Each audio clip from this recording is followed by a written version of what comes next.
സാധാരണ ഒരു വ്യക്തിയോട് ദുഃഖത്തെക്കുറിച്ച് ചോദിക്കുന്ന സമയത്ത് അവൻ പറയും എനിക്ക് ധനമില്ല അല്ലെങ്കിൽ മറ്റെന്തെങ്കിലും നഷ്ടം സംഭവിച്ചു എന്നാണ് പറയുന്നത്.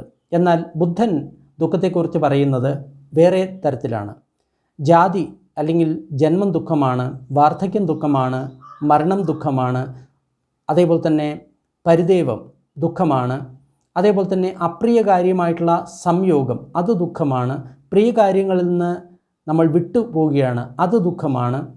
മറ്റൊന്ന് പറയുന്നത് ഈ 5 ഉപാദാന സ്കന്ധം, അതായത് നമ്മുടെ ശരീരം അത് ഒരു സ്കന്ധം, രൂപസ്കന്ധം എന്ന് പറയും.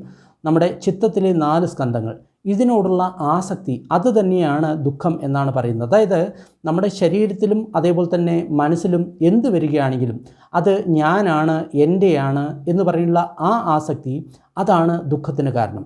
ഈ 5 ഉപാദാന സ്കന്ധവും ഞാനല്ല, എൻ്റെയല്ല എന്ന് നമ്മൾ കരുതുകയാണെങ്കിൽ, അതിലുള്ള അനുഭവങ്ങളെല്ലാം നമ്മൾ ഉപേക്ഷിക്കുകയാണെങ്കിൽ നമ്മൾ തീർച്ചയായിട്ടും ദുഃഖത്തിൽ നിന്ന് വിമുക്തമാകും.